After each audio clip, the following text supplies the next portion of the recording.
You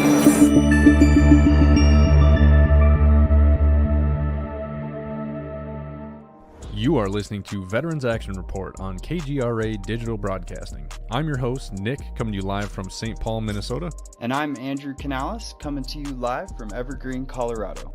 Every day, veterans are struggling with many issues spanning from homelessness to mental health crisis, often leading to 22 veterans a day taking their own lives. There are veterans all around the U.S. leading the fight to help guide our brothers and sisters to a better life. We will bring you stories from all around the country telling tales of veteran struggles and triumph.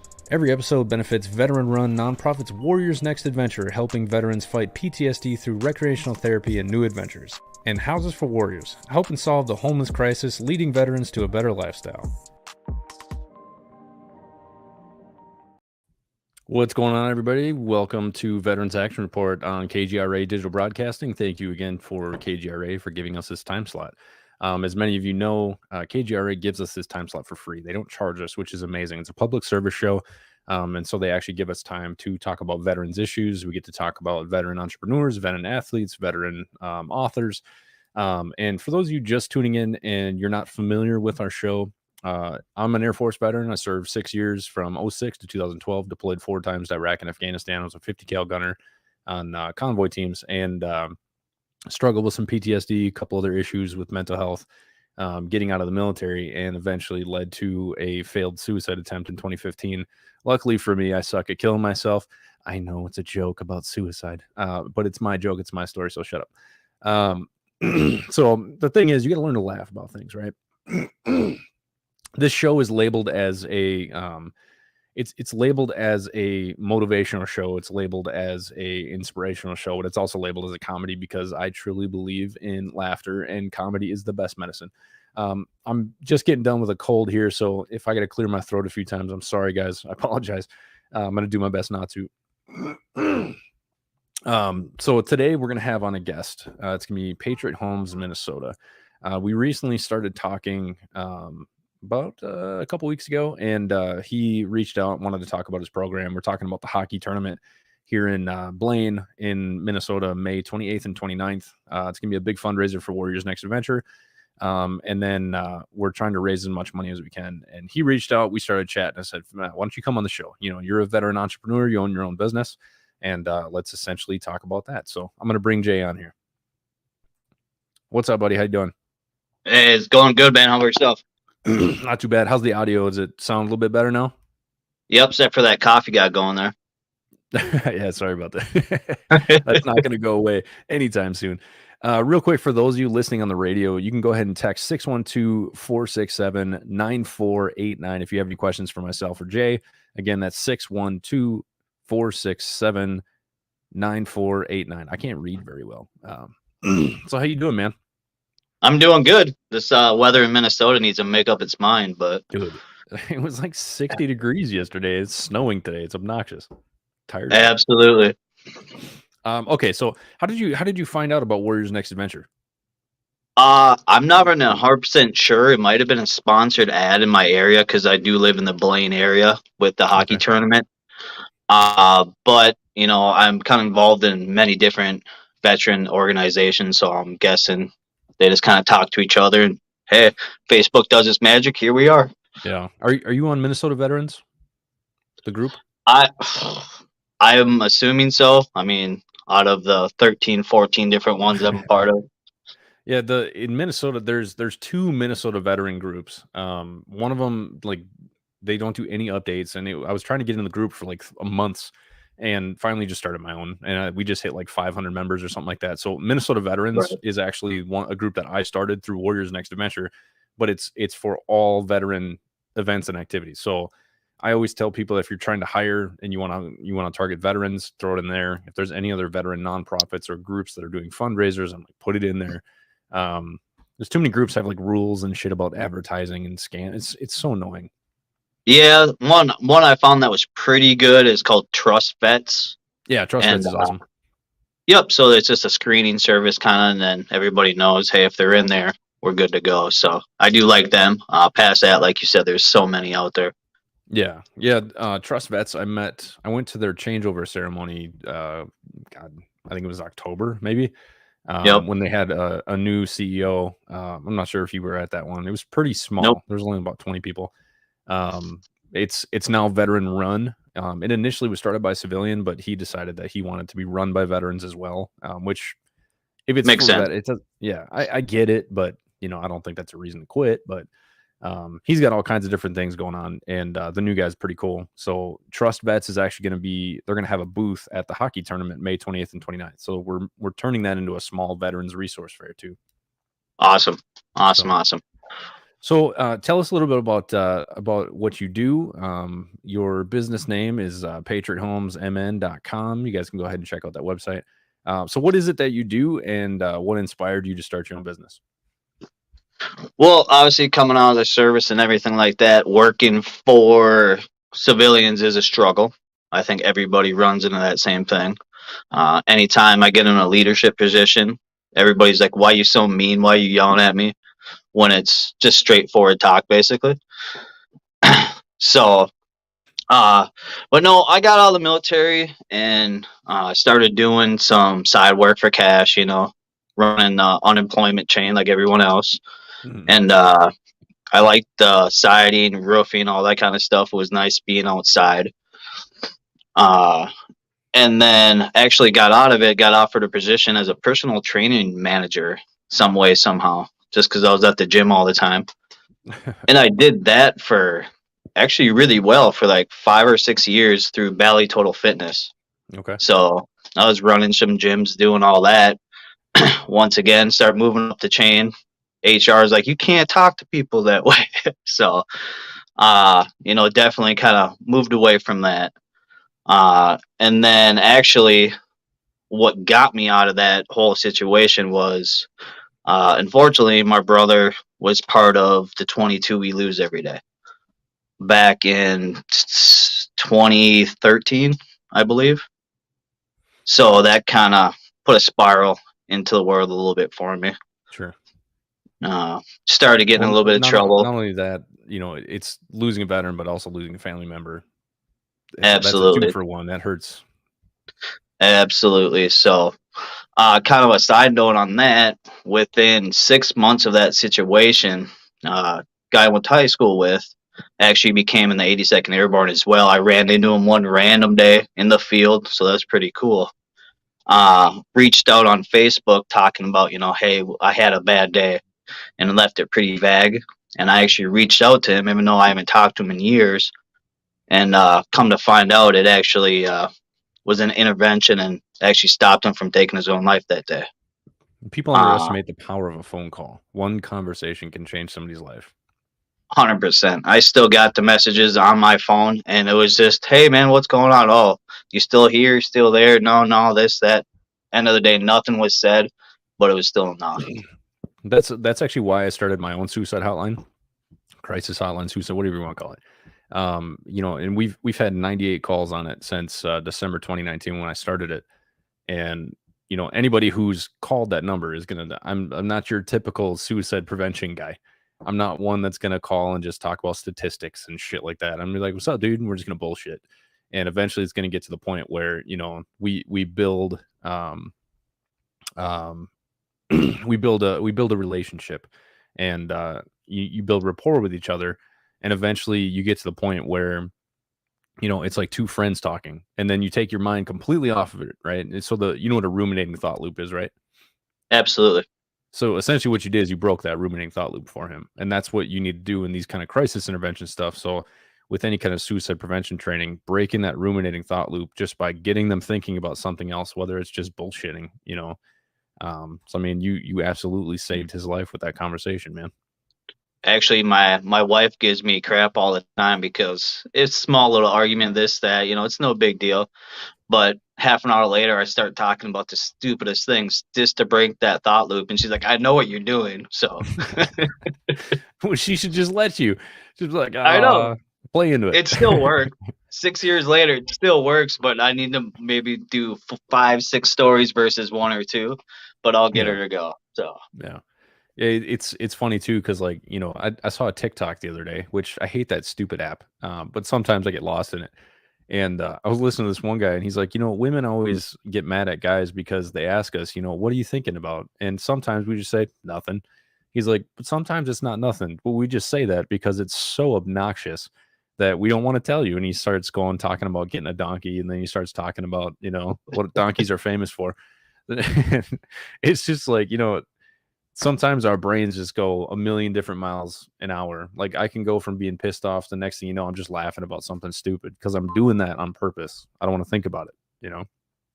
100%. And then I'll like start talking about that rabbit hole I went in my own brain. And they're like, we're not having that conversation. What are you talking about? I'm like, nah, never mind.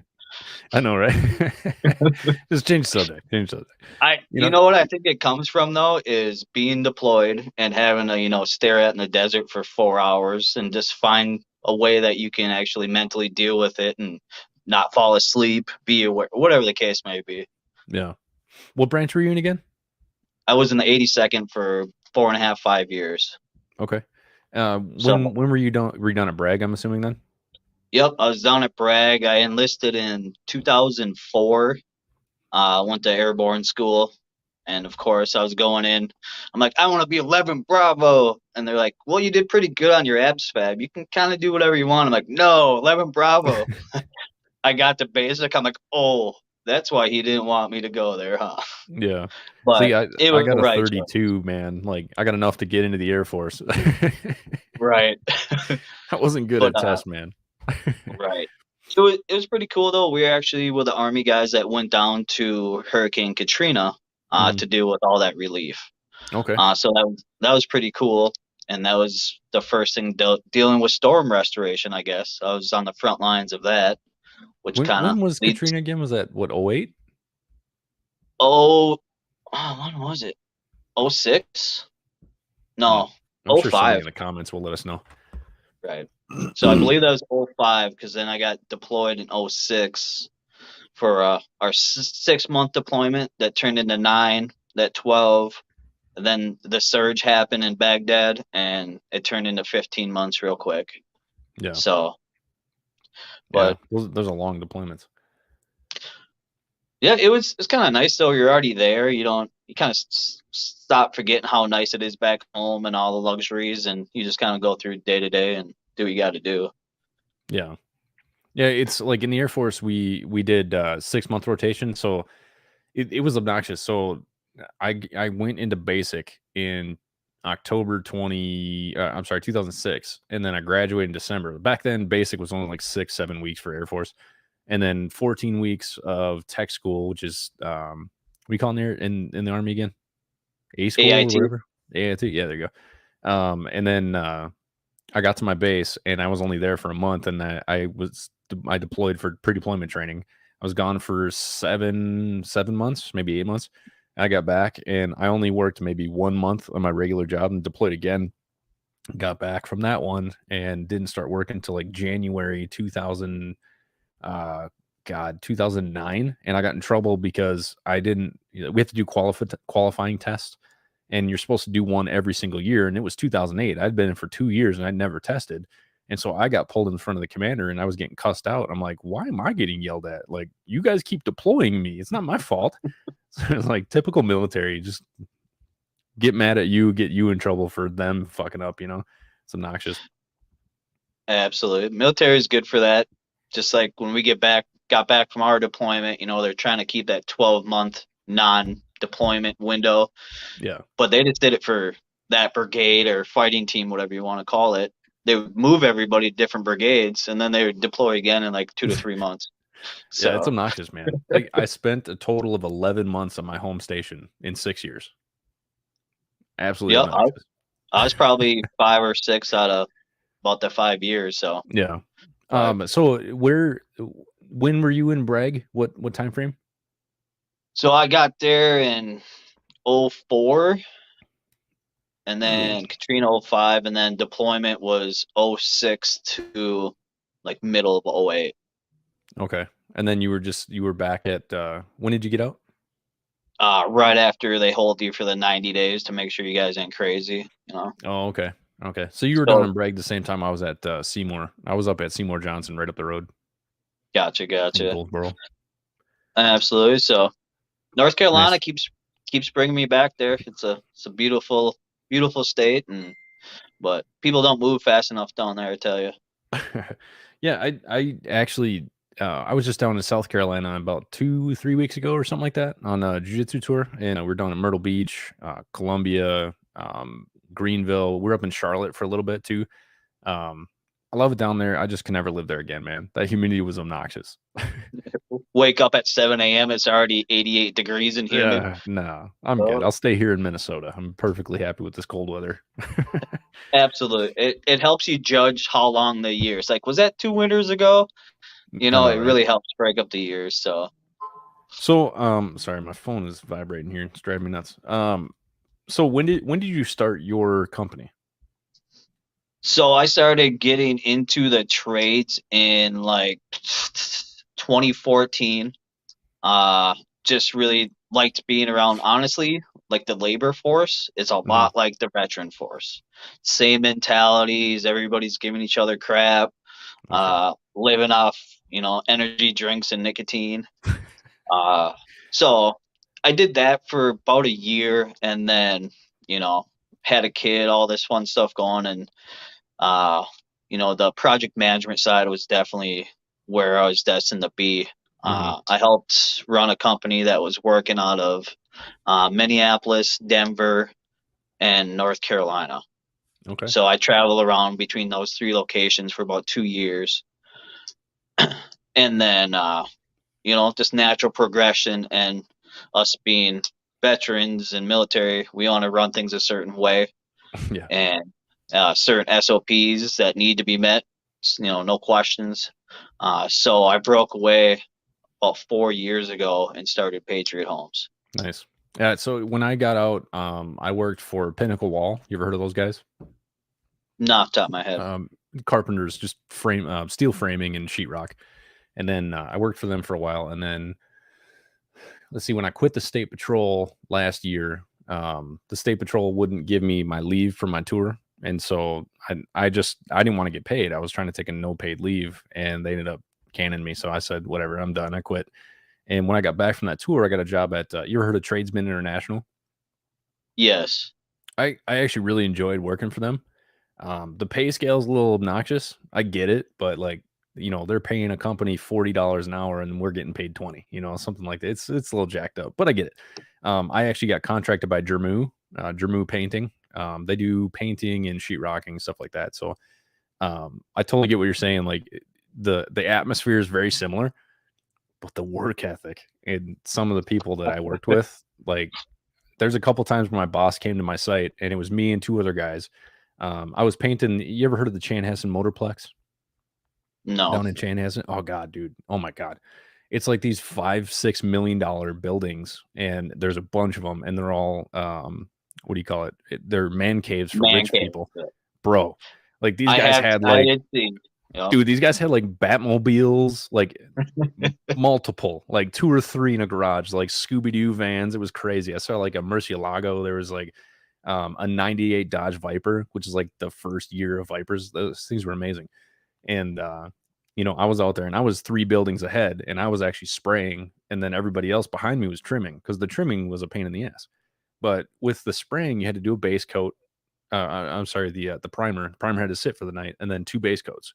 I was 3 buildings ahead, and they're still trimming. And the boss comes out, he's like, "You guys are way behind." And I look back, I'm like, they're way behind. I was like, I'm not. I was like, I'm not trying to dime anybody out. I was like, but I work constantly. These guys are driving around in their cars, fucking leaving for lunch for 3 hours, and I'm like, I'm just here to work. I'm not here to supervise. You want to pay me more? Go ahead. I'll supervise. But Have you to know, go back to the truck, 3 times an hour for no reason at all. And dude, it's obnoxious.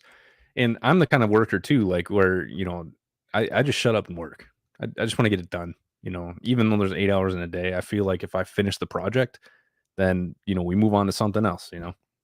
100%. And That's that's really when I actually went down and worked in North Carolina not too many years ago, okay. doing the same type of work, roofing, siding, all that stuff. All the local people were like, our whole company just moved way too fast and almost made people uncomfortable down Mhm. there.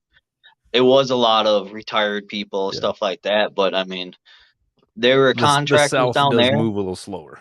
They do. And you can be like 2 hours late for an appointment with a homeowner. It's okay. Yeah. I'm just like, that's crazy. Yeah, You it's come up here obnoxious. and it's, if you're not 10 minutes early, you're late. It's the way it should be, Mhm. though. Well, So, there's a common saying that's why Midwestern people in the military tend to actually do really, or Midwestern people tend to do really good in the military. They were actually talking about SEALs. I was having a conversation with this guy named Don Mann. He was a SEAL for SEAL Team 1, 5, and 6, I believe. He was a corpsman, and he was talking about, he's like, dude, every single Midwesterner that came to be a SEAL would do just fine. He's like, they almost never failed out. And I'm like, well, I wonder why that is. Like, you think it's like the winters and we have to just push through all that crap? We're just used to suffering. yeah, just deal with this suck and being miserable, and you will come out of the other side at some point. Yeah, well, the sun will come out eventually next month. Yep, as we're dealing with it currently. Oh, it's obnoxious. So what was it like starting your own business? So one of the things that I do is I have a sole proprietorship, which I just rolled into my LLC. I help people start LLCs, incorporations, and nonprofits. So what were some of the struggles that you had trying to start a business, like with logistics? Was it, just basic stuff, or what was it? Uh, Obviously, the first thing is just committing to the jump. Just you got to go pretty much all in. You got to do it. The popular phrase is burn the boats. And Yeah. I kind of put myself into that situation, and it was sink or swim. But at the same time, it's it's nothing you can go halfway in unless that's your side hustle, like people talk about a lot. Hmm. Uh, get one going, start one, and then take what you learned from the first, go to the second, and it's always just a system of failures, basically, Yeah. is figuring that out. But right away, first thing you get, deal with the Secretary of State. You get a business number, open a bank account, and those are your first two steps, and those are the biggest headaches because you're running on, the Secretary of State, the IRS, and the bank's time. So, Yeah. Did you pay somebody to do it, or did you figure out how to do it on your own? I went through LegalZoom. Just go to Okay. LegalZoom.com, and honestly, it'll take you less than an hour, and they'll send you a beautiful binder and all this and everything you need with the state signed up. How much did they I've charge heard you? it's a little expensive. It's like $800, but Dang. they get your tax ID number, they get all that, or you can just go through Secretary of State, and then you got to figure out Minnesota IRS. So, at the end of the So day, little trick for anybody who's thinking about starting their own business. And if you tend to go to another thing, right? Part of my sole proprietorship is it's only $100 consultation, and I show you how to do it, and you do it yourself. And then for $400, I'll help you do all the paperwork, but also help you design a website and everything like that. So I'm super cheap when it comes to that stuff, mainly because it's like a passion of mine. But I tell people all the time, you just go to the IRS, you can just click apply for EIN. Done. You don't have to pay for it. It's free. And then for an LLC, it's $155. You just go in there. Literally all you do is you just fill out your address, the name of the organization, whether it's an LLC, corporation, whatever. Corporations and LLCs are a little different, especially if you're having more than one person. It's just more people you have to put on there. Like a corporation, you need a treasurer, a president, and a secretary. Those are the three things. Like you have to have three people. With an individual LLC, you can do it just yourself, which actually helps, but you have to 1099 everybody, and you don't technically have employees. So it's different taxes and stuff like that. But it's actually fairly easy. Like anybody could start a business for $155. Like that's it. But then the website 100%. comes in. Yeah, like the website comes in, which I use Weebly, which is now bought by Square, and then there's also Wix. Those are two of the easiest web builders that you can do. Some people use WordPress, but it's such a pain in the ass. Like, do you do your own web design, or do you have somebody do it for you? I did start with my own. I use Wex as well. I got that all set up and everything like that. As we started growing, I got in touch with an SEO company. Okay. So they would do my web design, And a big thing, if you're thinking about doing that, make sure they don't own the rights to that web page. A lot Hmm. will do that, and then they just slowly raise your rates year by year. And if you want to part ways, now you got to rebuild your whole website. Yep. That's a So, common thing that a lot of people screw up is they don't look at that small fine print, like who well, owns the website. That's important. absolutely. And then the SEO, which I said to you before we started, we're just a bunch of dumb monkeys using smart people technology. So So they're explaining to me all that, and I was like yeah. way over my head. I'm like, you guys go ahead and handle that. So SEO stands for search engine optimization. It just makes it easier for people to locate your website. It's that simple. And it's as simple as making sure you have proper keywords where people type certain keywords and it'll bring up your website. That's really about it. Like if you Google search, I did all this myself because I ended up taking the time and learning how to do all this. Now I was lucky enough to where I was working for the state patrol, and when we had no phone calls coming in, I was a dispatcher. We didn't have a job. We just sat there and just waited for calls to come in. And so I decided in 2019 I was going to build my own website and I was going to start my own business. So I started my nonprofit while working for the state patrol, and the majority of my time working on the nonprofit, I was actually getting paid as a dispatcher the whole time. So I tell people all the time, if you can multitask, you want to start a business, the best thing you can do is do it while you're doing something else, because getting everything put together takes a long time, and then getting traction and getting clients, that all takes time. You can always do it, do it the same time you're doing something else. Did you start your business? Like, did you have anything else going on at the time, or did you just say, screw it, I'm starting my own thing and just go from there? I was doing pretty well at my last position, but definitely wanted it to be out on my own. So, uh, fortunately enough, winter months, unemployment, all that kind of fun stuff in Minnesota is when I put the time in, start building the back channels, just like you talked about, and just start getting the wheels rolling on the train. Yeah. So, That was pretty lucky. I just started Invoke Change LLC last week, and I already have 2 clients, which is wonderful. We're getting our seminars set up, so we're going to do 3-day seminars, and we're going to allow companies to sponsor seminars. And so that's just one more advertisement for companies. It also helps us pay for like rentals and stuff. But the whole point of it is to you know take what I've been doing with Warriors Next Adventure. I've been building my client base for the last 3 years, right? Not on purpose. It's just, I had the idea of this company. I said, screw it, I'm going to start it because I needed a job. And I was like, instead of going and being a carpenter again, which nothing wrong with being a carpenter, it's just not my passion. It's not my path. Um, I enjoyed being a carpenter, but it doesn't fulfill my purpose. It doesn't fill my cup. You know what I'm saying?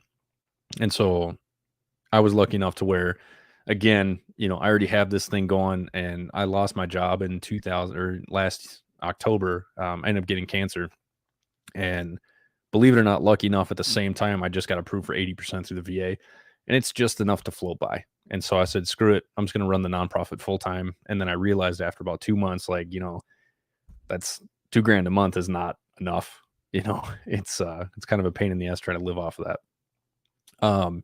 So what exactly do you guys do? It's mainly restoration, or is there anything else that you guys do? What's your specialties? yep. So we do a lot of exterior restoration, a Okay. little bit in the inside of the home as well. Uh, but a lot of, people bring up storm restoration is a big part in Minnesota. We're actually, top 3 in the country almost every year with storm damage. So In Minnesota? in Minnesota. Oh, wow. So I think it's at this point like a $20 billion industry in the U.S. right now.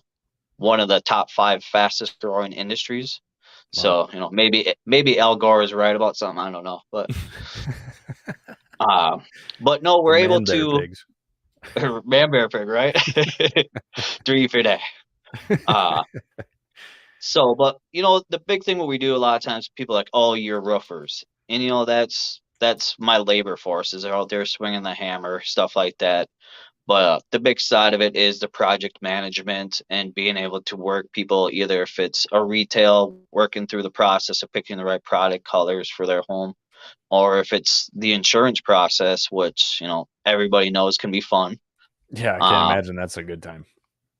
and that's what it is. I mean, most people have maybe made a claim on a car, something along those lines. I would say 90% of people have never made a claim on their home. And you start getting, 40, 50, $70,000 in loss, that kind of changes things a little bit. Yeah. Uh, so we're able to help navigate through, Minnesota state law, their insurance policy guidelines. We work within all that and basically inform them of their rights and help them make the best informed decision. And then once they do get everything approved as needed, then we're able to get into the actual build phase, colors, different products, all that kind of stuff. And being a smaller local company, we got about 10 people working for us. The same person you talked to the first time is who you're shaking hands with at the end, not getting Yes. passed through, 4 or 5 different channels. And it's just not a great feel. What number do I call? Do they got to call me back? Nope. Everybody's got their cell phone number. Oh, sure. So So it definitely helps. question about that insurance section. So just because like I have people coming to my door all the time asking about stuff like that, I'm never rude because they're just doing a job, and I just let them know like, oh, I'm not interested right now. Sorry. Um, so how does it work with insurance, like with roof damage and stuff like that? It's just something that's always, this is my first time owning a home. I've been here for like Yep. 2 years, but my roof is starting to get to the point where I need to redo it, and I can do it myself, but like, how would somebody go about getting insurance to actually pay for it if there's damage from storms? Obviously there's, different companies out there and everything like that. But I would say if you got more than one person knocking on your door, they're probably out there for a reason. There's some kind of storm related hail, wind strong enough they can see something on your property. Uh, at that point, definitely you can just call your insurance company. There's going to be a claim line. We usually work with people at that point. Basically, you wouldn't hire a lawyer halfway through your criminal case, Yeah. for murder or whatever. So, and that's kind of how we explain it. We're able to guide you through. We meet the adjuster on site for you. And then they're the actual ones that make the call. So even if the person knocked on your door, they got up there and said, hey, yeah, I see A, B, and C, we should make this call. We're still getting the adjuster out. That's who's making the final call. That's who's actually writing the estimate. And they're able to look at that estimate, make sure they didn't miss anything, which most times they do. There's still a business at the end of the day. And then we're there to make sure you get those items, everything under your policy, get your built permits, everything else like that. So if you wanted to go at it alone, you just give the insurance company a call, but reach out to myself or even the company that was there, and you can even ask, when did this happen? Because that's a big question insurance wants to know is the date. But let's say that's a rental home or something. You're like, I don't know. They don't file the claim. They're like, we need a date. You're like, I don't know. It was a storm last year, So just one of the small things that we're able to help you through. Okay. Yeah, because But they that's come something out. that's always confused me. Because like, do you guys come out and determine if there's damage, and then we call the insurance company, and then you guys meet up, or how does that work? Correct. So we come out, we see if it's even worth calling the insurance, having them call, schedule an appointment. Everybody's got to be home. We make sure that it's even worth going to that far. Sure. But then we all come out, meet. Everything still goes through yourself, the homeowner. All the paperwork, all the payments, everything like that. I was going somewhere with that, but yeah, it is pretty crazy that insurance side is still going through homeowners' hands, the checks. It's something that I'm part of. It's called the APA, is American Policyholder Association. They're fighting for this.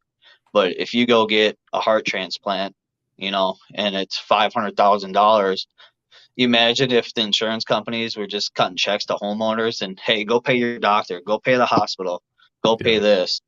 It kind of, create some conflict when that person has a $400,000 check in their hand.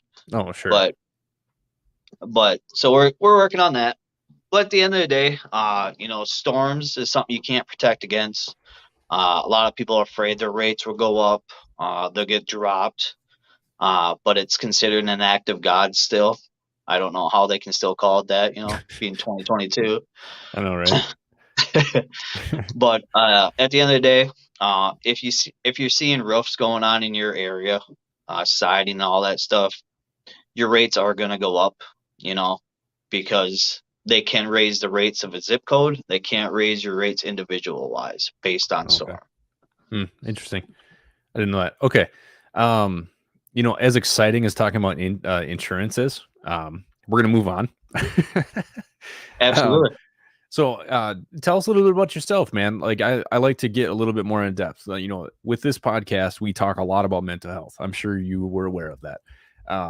Was there any kind of struggles when you got out of the military? What were some of the struggles that you dealt with just trying to mesh back into society? Absolutely. Like I said, I came out and started doing, labor side for cash and everything like that. Uh, but still wanted that rush. Just got back from deployment and everything like that. Got in a little bit of trouble. But just What, a being veteran coming back from deployment getting in trouble? What? never, right? That's insane. So,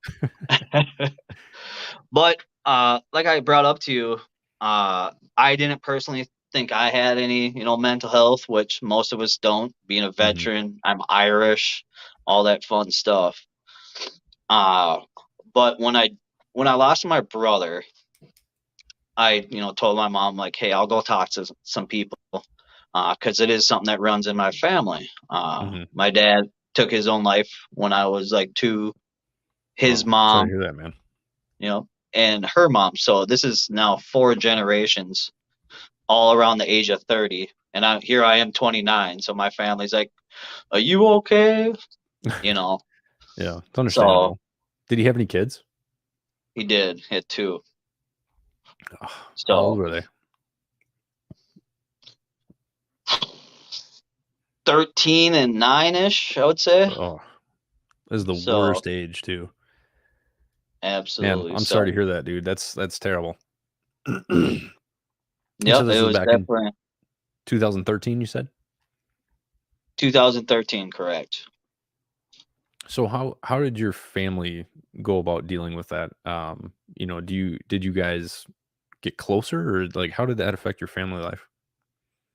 So I got half my family, and my brother was living in North Carolina at that time. My mom, uh, my sister was close. She was in Virginia, and then I was up here where the rest of our family was. So we all flew down there for the funeral and everything. I mean, first time we all been together in years, of course. Uh, it was toughest on the mom. No one wants to uh bury a child. Can only Sure. imagine. But that definitely brought us closer. Uh, we went from talking probably once a month to I just got off the phone with her before I talked to you here. Oh, really? We're Good. probably at least once a week now. Uh, Good. so that's definitely helped. And then with my niece and nephew too as well over the past, I would say 3 years have really blossomed. Now they're past that awkward teenage thing where you Yeah, don't know yeah. how to talk to them. It's not like, hey, little guy. Now it's like, okay, now we're both adults here. Yeah, we could just So talk. absolutely. Yeah, my Besides that, up in the relatives, cousins, aunts, uncles, not really much. But I did go and talk to the VA.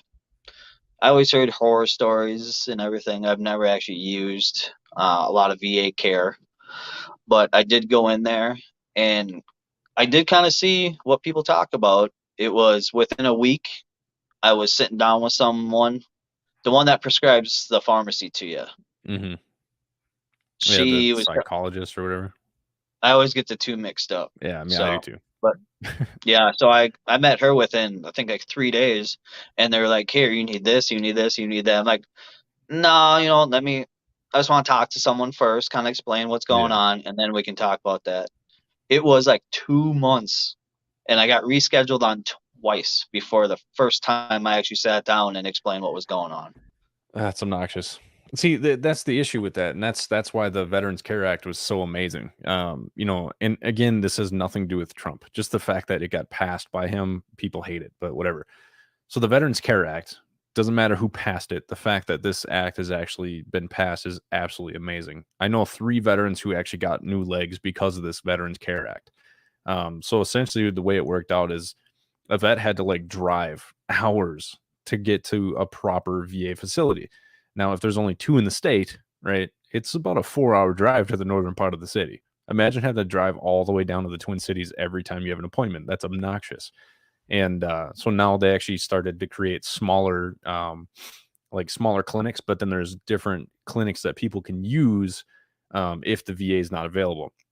One of the things that I decided to do through Warriors Next Venture was learn the VA system better so I can help people navigate it, because that's the biggest issue. All right. It's not even really the system, it's just navigating the system is a pain in the ass. Like, have you ever heard of the vet centers? I have actually just seen one kind of pop up in downtown Anoka up here Nice. in the past 7-8 months. Not sure what it does, but it's a nice looking building, I guess. So for those veterans out there who don't know what a vet center is, vet centers are fucking awesome, right? I'm sorry, I'm not supposed to swear. That's just one for the swear jar. This is why this podcast can kind of be difficult for me sometimes, because I have to clean up my language a lot, which is not a bad thing. It's just, man, it's difficult. So anyway, so for those of you who don't know what a vet center is essentially filled with, it's like a VFW minus the alcohol, right? What a VFW should really be. Right. The VFW is nice to go hang out and everything, but there's a lot of them that are kind of, not really a place where you want to go hang out because they're dirty and they're getting better. There's a couple that they're trying to build up, but anyway, so you go in there and a lot of they have psychologists, they have therapists, they have family therapists, like marriage counseling, stuff like that. They're literally just a counseling service for veterans. And then they have get-togethers. They'll go golfing every once in a while, and they have like little events here and there. And then they also have like different groups you can go to. Like they'll do like a sit down with like 10 people and have like a PTSD group or an Alcoholics Anonymous group. So it's essentially like a small community center for veterans. So they have amazing things. So if you can't get served, or if you can't get a therapist, you can go to your local vet center and you can get a therapist within like a couple days. So like for those of you having trouble getting a therapist through the VA, go look for your vet center. And then there's also this other organization that has been super helpful to me. Like I've had a few people use them. I had them on the podcast back in like January. They're called Hick Strong. You can call them. They'll pay up to 20 different sessions and you will get a phone call like that day within an hour. Those guys are amazing. So it's just knowing how to navigate and where to go. Sometimes the VA system can be a pain in the ass. It's just, it needs to be easier to navigate. I think that's my biggest issue with the VA. 100%. Just getting that first step going is, it's always the hardest part. And, we're vets. We're awesome at assessing, adjusting, and taking an action. Mm-hmm. And I think that's why we do outperform people is we hit a small wall. We don't look at it as a great wall of China. We just, okay, I'll walk around it, go over it, or go through it. Mm-hmm. So, and the Marines are usually the ones that go through it. Right. Hey, it doesn't make the most sense. Ram our head into the wall. A bunch of the guys who I hang out with here are Marines, and there's no shortage of crayons in my truck that I'd throw at them every once in a while. All right. My brother was a Marine. I got buddies. I use the crayon joke, but I still don't get it. What is the point of eating crayons? Because crayons or Marines are stupid and they just sit and eat crayons because they're like preschoolers. And my dad hates that joke. My dad hates that joke because he was a Marine, and like I don't think he gets it, like the banter between everybody. Like these days it's a little different. Like we always mess with each other. Like everybody makes fun of me because I'm Air Force. Everybody, I get it. It's fine. But the reality is there's a lot of people in the Marines and the Army that never did combat at all. And I was in the Air Force and I had 4 combat deployments. Well, 3. One was in Qatar. I can't count that as a combat deployment. That was rather rough though, because they ran out of mint ice cream like once a week. It was rough. I was gonna say, only crab legs once a week and stuff like that. So, well, we actually got it twice a week in Qatar. It was really nice.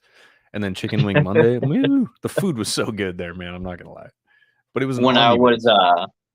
when I was still at Fort Benning after basic and airborne school, I was going out for the Ranger program, Okay. and we had like a month overhold waiting to go for our class. And I'll tell you what, those Rangers eat like kings. It was like steak and surf and turf Thursdays. It Hmm. was this. I mean, it's much food, and they're taking the to go Gatorades everywhere. I'm just like, oh, this is what no budget gets them, is all the food they want. Yeah, pretty much. And I was pretty lucky. Like every deployment I went on, the food was fantastic, and I don't think I was ever on an Air Force base. It was always Army. Like people can stateside, yeah, Army bases chow kind of sucks. Air Force chow is always pretty damn good, but deployed, the food is always fantastic. I grew up poor, so like it was like grilled cheeses are like, oh, score. But there's like, chicken like made to order, like you got steak made to order, surf and turf. It's like, oh my God, this food's so good. Yeah, we started our long deployment at what was it, a Cobb Spiker up in Tikrit. So it Ew, was ginormous gross. and everything.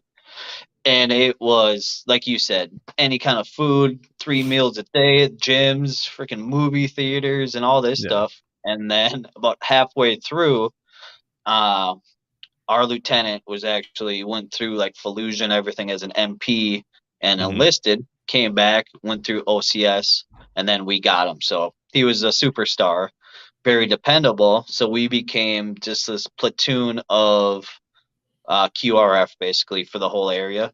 Nice. So we didn't see that base much. Yeah. So we were everywhere but a good base.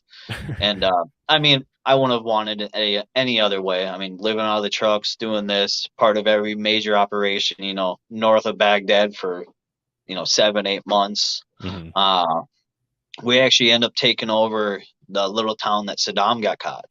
Oh, okay. Uh, so it's called Adwar, across the river from Tikrit. So everybody, the highway's just far enough off the neighborhood that, people would get hit, IEDs, they'd shoot back, drag on, and keep going. Hmm. Uh, Finally, we had one of our bad days, and we decided just, hey, we're just not going to leave. And we just built a patrol base right in the middle of the city, and we just lived in that city for like the final 3, 4 months we were there. That's awesome. So, And this was in '08, you said? yep, '07 and '07 is Oh, when we okay. were there. So, Gotcha. So I and that, was I was in Buka at that time. We were doing convoys down in Buka. We were QRF, and then we were also route clearance. But we only went up to okay, like Basra, down to the like the Kuwaiti gotcha. border and stuff. So we were south of you Yep, guys, but um it's crazy when we just have these conversations and you live in the same town as somebody and you realize, oh shit, we were in Iraq at the exact same time. I've had those right. conversations with so many people, man. It's crazy. Yeah, you always hear people ask, "Oh, this person in the army?" You're like, "Absolutely not. It's a big place." So you said you're how old are you? I'm 39. Oh, 39. Okay. I thought you said earlier that you were 29. You were like deployed in '05. I'm like, wait, what? Were you deployed at like 16? What the fuck? Yeah, I no, that was a makes sense. genius. I graduated at like 15 and decided to join the, infantry and stuff. It made sense. We had a couple guys in security forces that I knew and just geniuses. I'm like, why are you in security forces? Because security forces is like the redheaded stepchild of the military. Like everyone hates us because we're Air Force, and the Air Force hates us because we're cops. And like everybody just hates us. It's like some of the dumbest people in the Air Force are in services and security forces, right? Now that's not a knock on Yep. security forces. I loved it, but man, it's like, what are you doing? You should be like an aerospace technician or something like that. Like what like wasting Absolutely. your We had brain a power. Yeah, absolutely, a couple of those, like really smart, this, that, we get deployed and 18 months later, all of a sudden we're talking to them, they're just different people. It's like, where did you go up there, man? Hey, look, a bird. Oh, Yeah, I know, right? It's the so simplest shit, man. Like in Afghanistan, we had a lot of days. We were in Bagram, and I was a 50 cal gunner out there. I'm doing like convoys and route clearance and QRF and shit. And we had a couple villages that we go out to, and we just sit out there all day. It's like all we had to do was like observation stuff, and it eventually got to the point where I'd always wondered why I was so comfortable just being so uncomfortable. outside of the military. And like, I figured it was because of the military, but what you just said, living out of the trucks, like it just made me realize like I loved that. Like my nickname was Snack Bar because I had so much food in my turret. Like, the MRAPs, Yep. that like air seal, like where the gunner sits, that's like an air seal if you actually lock it down. The area where that thing goes was just a perfect storage unit for food. And I had like beef jerky, I had chunky soup, like I had the good stuff, right? So if like all the MRE sucked, I'd be passing out chunky soup to everybody. And I loved it, And I drove around the country in a short bus last year and I was loving it. I thought it was great, you know. And it's like, dude, that just makes so much sense with you saying that now. Like you just put something together for me. I'm so comfortable like sleeping in the back of a truck, or like when I do road trips for Warriors Next Adventure and I don't have a veteran with me, I don't stay in hotels. I sleep in the back of my truck. Yep. Saves Absolutely. And money. I travel light everywhere I go. Like if the family's going on a trip and everything, I'm like, you get one backpack and we get one bag to fill as a group for carry on. That's it. Just turn your underwear inside out and then flip them around the next day. You're good. That's 3 days right there. So I just go commando. It's easier. Well, hey, dude, we got to get rolling here in about 2 or 3 minutes. So why don't you tell everybody about your company again and where they can find you and how they can get a hold of you? absolutely.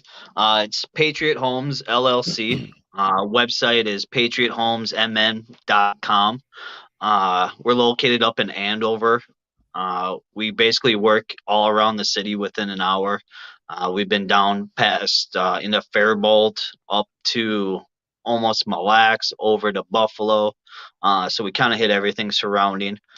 We are hiring right now. This is our springtime.